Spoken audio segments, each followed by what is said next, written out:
Vậy dẻo. You don't know. Cậu hóa những cái này những cái này rồi. Thế tôi thảo tập bát chưa má? Tôi ta.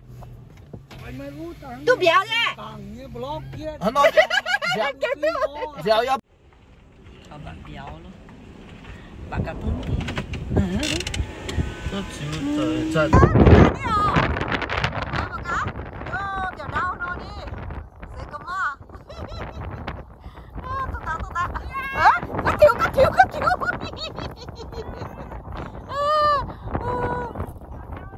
Các bạn, chịu đó ta nào đi đâu nữa. Sẽ đánh cả bé béo mà cá. Nó phải luôn. Tao á. Ôi da. Chào mẫu vô tụi ta. Đúng hang nha. Đúng hang nha, quá tụi tao phải. Cá tôm rang. Con đỏ tôm rang phải chế béo như này cái nhặt tiêu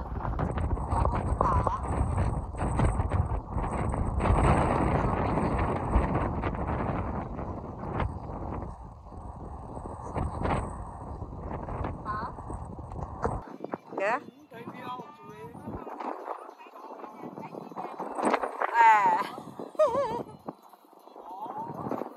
hả?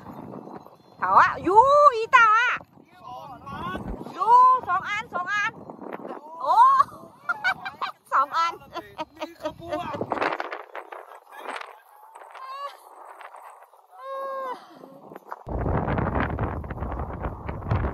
Thế sắp tới. Cả đĩa đâu á. Quả trà nhé. Tôi nhé, không phải nga.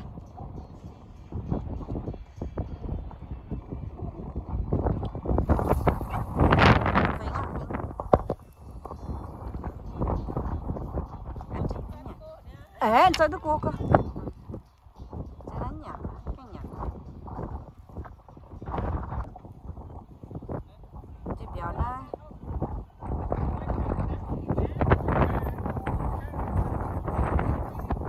Barbecue.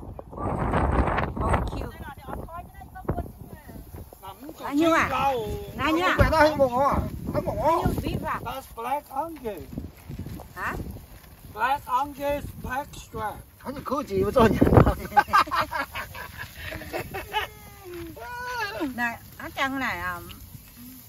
trái Béo nhận tiểu chị ô nhận ạ. Nhập bả ta béo. Cũng chỉ tiểu đi. Phía nội bay sinh nhận. Đưa luôn, cho suốt ra. Đâu à, cho suốt ra. Ok. Đưa luôn. Well done luôn. Well done. Well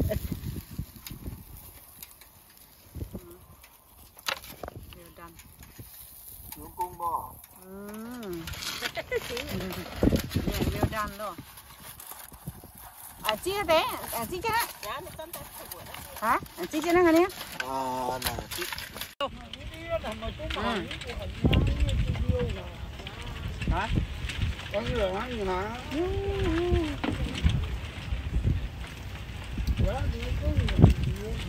Tay không hiểu, phú tậu. Cây khúc lọ. Quá ba sẵn cây khúc hoa nhà nè ha. Ai mà cái mấy béo. Mà cái mình nhẹ ó.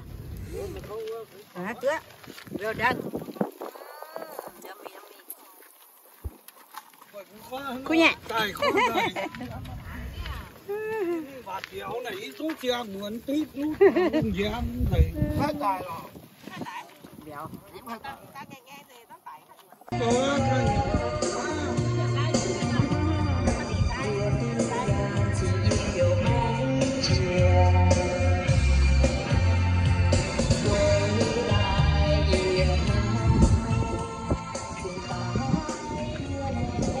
Rồi đấy, anh em.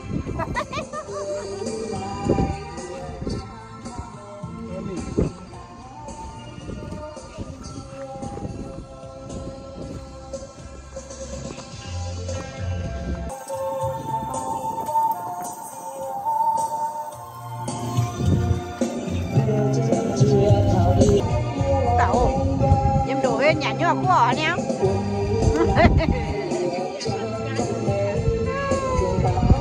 Yummy.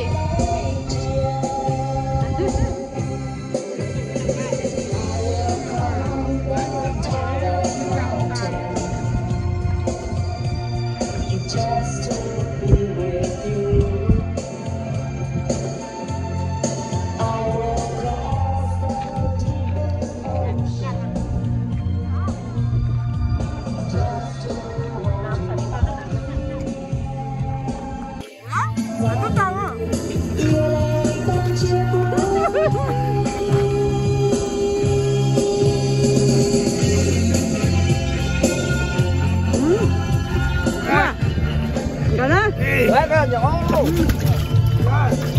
Chưa tao nữa luôn.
đi à, không thấy là hỏi chi cả cái có bu là xem đi nó hỏi chi cả cái nó không nghe nó này Khi mà tụi mình thăm thì mà đây một tiếng tỉa rồi. Cái biển nhiều chi cho lồng này. Tỉa một cạn à. Anh ấy ngon quá. Ngon quá, thích chưa? Không phải nhà hàng của nhỏ ăn béo á. Cái gì ạ? Ủa, còn món đâu của nhà hàng. Bạn sẽ đặc biệt chào ha. Vui mì đủ tươi áo ha. Nhặt tiếp đi. Béo nhặt tiếp đi. Tắc chia. Cái kia vô. Bấm quá, tên nào nè.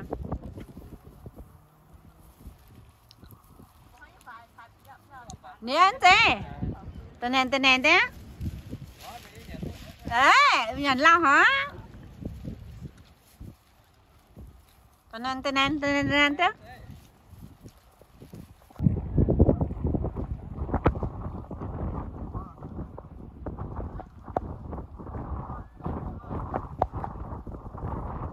Take people from San Francisco and the world. Me San Francisco, tọa miền phải, tọa miền dưới, miền dẻo.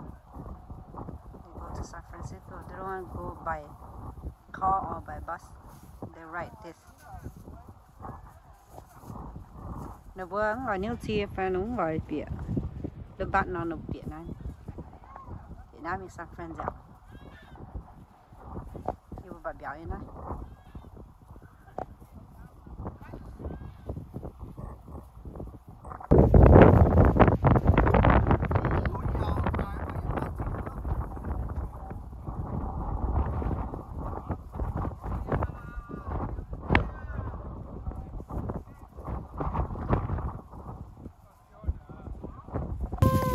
Why a pig nha, okay, why a pig nha.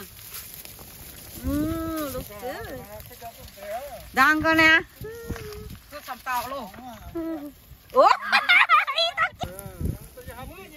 Có tè phèn á. Tao nạ té.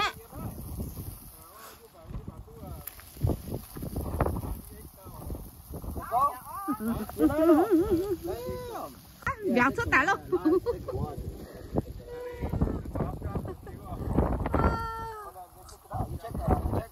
Cho vào đi dền cho vào. Để xuất tả.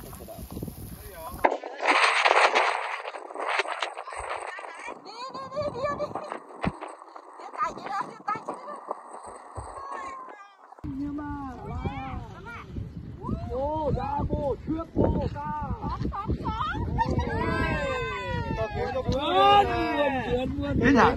Cái nhà o nha.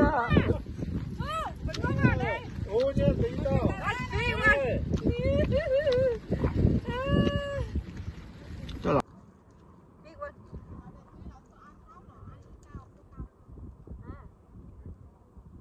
vô nè, dạng cô, big one. Sẽ có vậy hai nè nhau. Nè, này à, nữa có bèo bèng nữa nè nè. À, Jack smell, bèo bèng nó hô con ta. Tí tao hôi. Tao hôi nhé. Tí tao hôi nhé. Hô cò.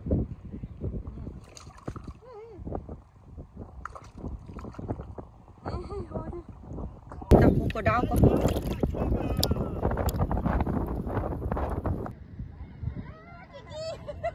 Giờ xuống á, đi chuẩn bị xin nè.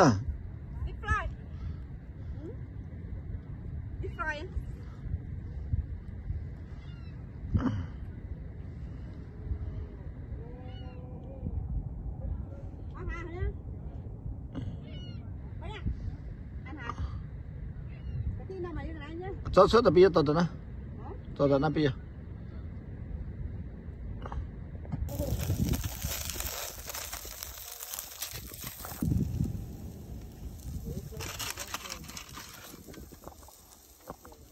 Đi, small pig, nang quá, itu ho, itu ho cái. Gió thì ó cho mình cái gió.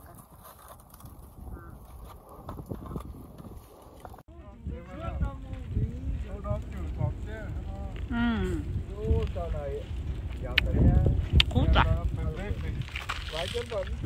Có baby hả? Baby chặt. Baby béo. Xây cơ mà. Chẳng nói cho chúa tôi những cái đám béo không hiếu luôn. Hả? Nó.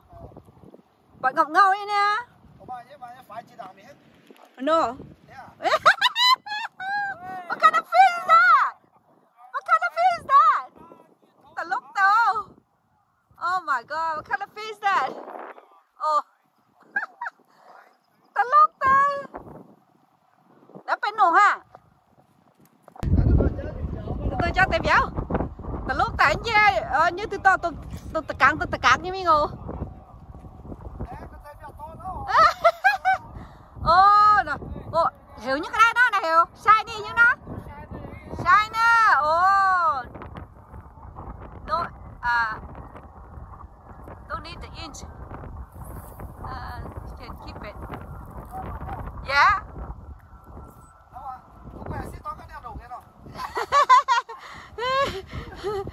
What is? Try out. This time. Okay. Cool.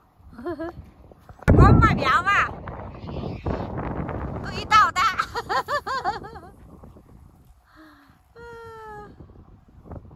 Có mà tôi ý tao ta. Yeah, khoai cùng đút nữa.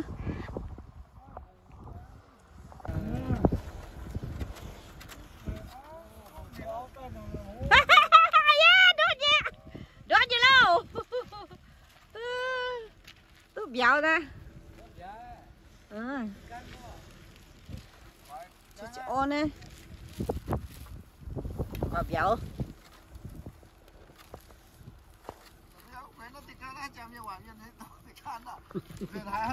Nó đây. Tôi sẽ tòng đó.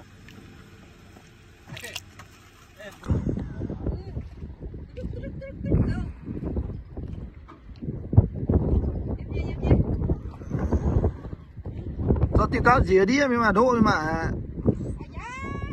Dạ ít bữa nhá là mình nhau.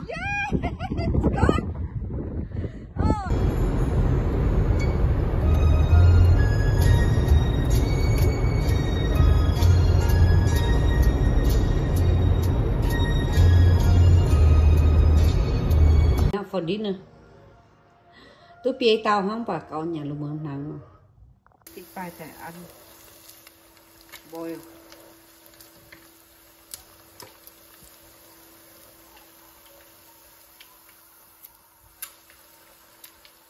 Making sour soup.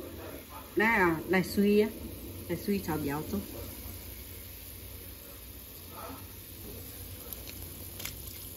Sour soup. Tô chảo. Suy.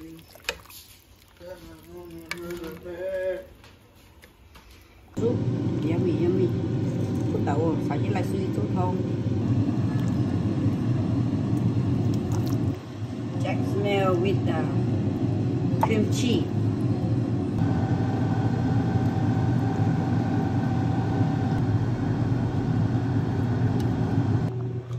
Những bữa tao béo mà cả năng chúng ta sắp lại. Deep fry, để cho cháu là suy. Miếng sáng mà nhìn cái đắng ạ.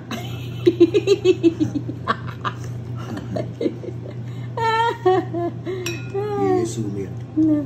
Bố lô, bữa ta cáo chẳng nhận cái đắng ạ. Này, Jack smell nó khu tàu. Này nó có vào biển nữa. Khu tàu có cho phải rau nó nhận. Gonna go get some more. I mean, but they are. That's how let's switch to the cook. Cái này tin ta cook cho nó phải chịu rau nhặt cook tàu. Deep fry with the chili. So good.